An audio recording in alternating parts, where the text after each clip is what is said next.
how to stay motivated to go to the gym using the philosophy of Stoicism.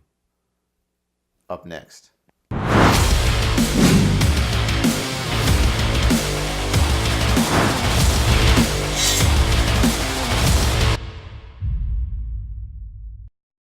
Boom! Hey, welcome to Gym Motivation Philosophical Techniques. This is a little series that I'm doing that's going to help get you into the gym, even when you really don't want to. Today I'm going to talk about gym motivation through the eyes of a Stoic. Now, it isn't actually motivation, but handling demotivation, as in demotivational thinking. It's what's keeping you from getting motivated about something, such as smashing it in the gym, dieting, really any goal that you set for yourself. Demotivation is an anchor tied to your leg, keeping you from going anywhere, trying anything, meeting anyone new. It's a bummer, dude. But luckily, you have the wisdom of the ages to help ease your apathy. Stoicism is a branch of philosophy that I'm quite fond of because I feel that it has many applications for our daily lives. I've even had a few Stoics on the show, in fact, such as Epictetus, Marcus Aurelius, Chrysippus, Seneca. Admittedly, the philosophy is not perfect by any means, but the good news is that you can cherry pick individual ideas that you find helpful to you out of many different philosophies and assemble them together without having to fully commit to one philosophy in particular. At least that's how I go about it. The Stoics are often thought of as having no emotions or being emotionless, but that really isn't accurate. They believe that much of the suffering that people endure is due to a misunderstanding and improper reaction to emotions. By rationally examining the origins of your emotions, you can determine if you agree or disagree with them. After all, emotions are based on beliefs, and many harmful emotions are based on false beliefs. Okay, suckers, let's dispel some false beliefs. I'm going to start off with probably the key principle of Stoicism, in which most of the other principles connect to in some way. That principle is to realize what is under your control in life and what is not under your control in life. And for the things in your life that you don't have the ability to control, don't worry about them. It's pointless. It just wastes energy that you could be applying to something else that's more productive. For example, you don't have control over whether the gym opens or closes, but you do have control over if you go to the gym when it's open or while it's closed, each yielding a different result. You can't even control whether you get sick. You can eat right, take vitamins, you can get flu shots, you can do everything to prevent sickness, but sometimes it just happens. And if you do get sick, then you can decide to do things that will make the sickness as short as possible, such as getting enough rest, eating well, taking vitamin C or other antioxidants. You cannot control how other people think of you. You can make attempts, be gracious and kind, but ultimately other people's thoughts are their own thoughts. You can only control your own thoughts and how you react. Example, you can control how you prepare for a competition, let's say, but you can't control the result of the competition. You may train hard and get the right nutrition and are highly motivated, but someone else may be doing likewise and have better genetics than you. There's no shame in that. On the same line, you may not be the biggest guy in the gym, but does that make you small?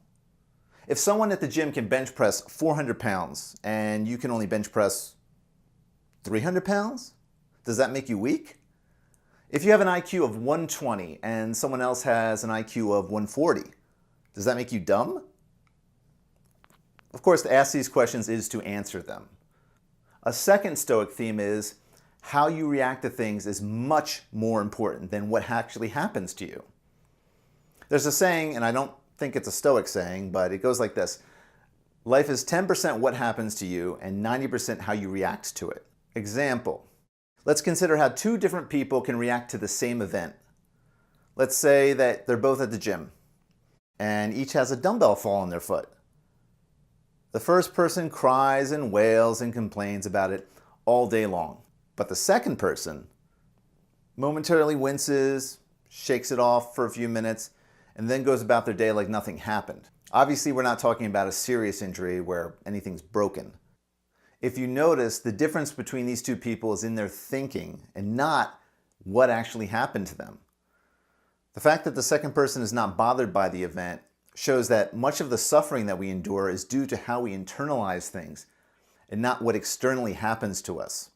Now, the Stoics aren't saying that you can't be angry or upset or disappointed. These are natural human emotions, and repressing them can do damage to you.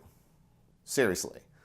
Give them their moment, but make it quick, and then move on, as in the dumbbell example.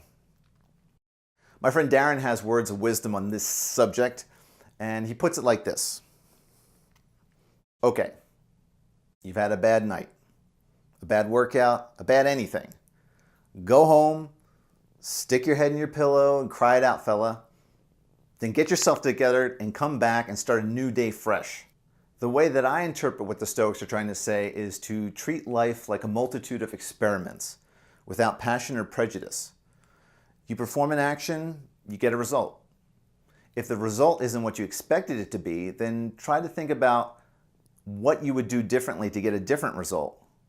Sometimes, though, you're going to run out of ingredients for the experiment, and you can't continue, such as social capital. You burn bridges with people, and you just have to bail.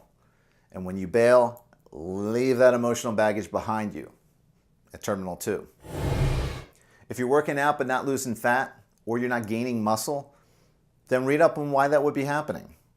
Watch informative shows like my channel, maybe eat less carbohydrates, do more cardio, or get more sleep. See what works best for you, but don't get depressed because things aren't going your way. Take the emotion out of it. It's just an experiment. A third Stoic theme is that you should not create an identity around what happens to you. This not only goes for the unfortunate instances in your life, but the good things that happen to you as well. This is my interpretation of the Stoics' thoughts on these externalities, and this feeds in from the first two themes that I mentioned. If it rains on your birthday, does that say anything about you? That seems ridiculous, right?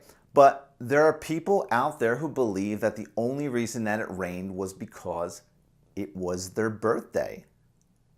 They personalize something that not only do they have no control over, but no other human being on the planet does.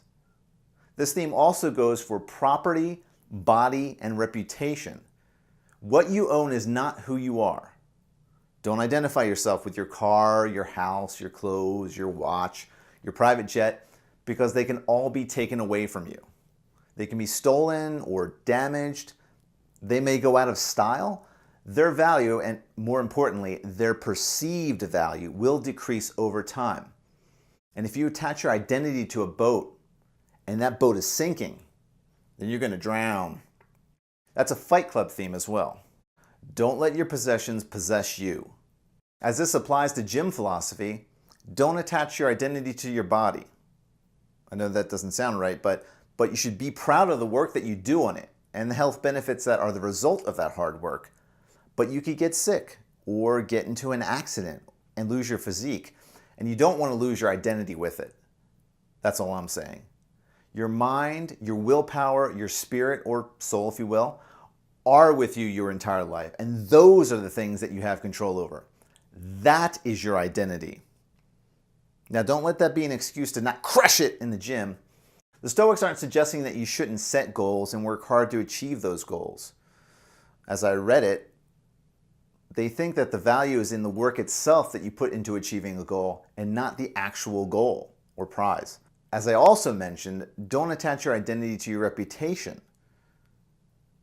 because that's often in other people's hands and therefore not in your control. You can't control other people's minds. If you're acting according to your values, then that's all that should matter to you.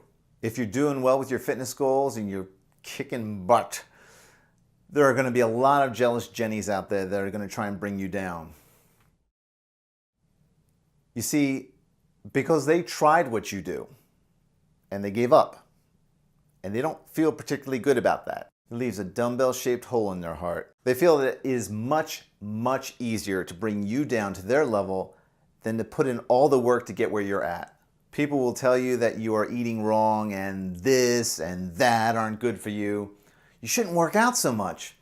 The common phrase that I hear is, "I'm worried about you," or "I'm concerned about you," which is French for "you're making me look bad." Now, don't confuse this with family and close friends' general concern over some things that they just might not understand about your program. That's your job to help them understand it. Who I'm talking about are casual friends or acquaintances who seem to have endless advice for you.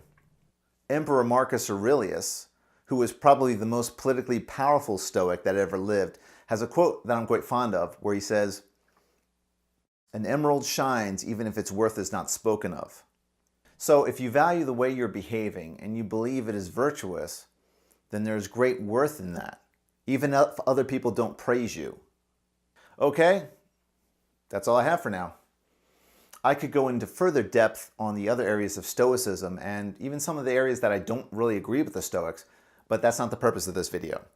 I wanted to introduce some key concepts in one branch of philosophy that I feel helps put things into perspective for me and keeps me cranking out those gains. As always, if you liked the video, drop a like, hit subscribe, bada boom, bada bing. I'm mixing things up a little bit with this channel and trying to cover a variety of things that I think are pertinent and that I find interesting. So I hope people enjoy that. I'm Maximus Gaines, and now you know something.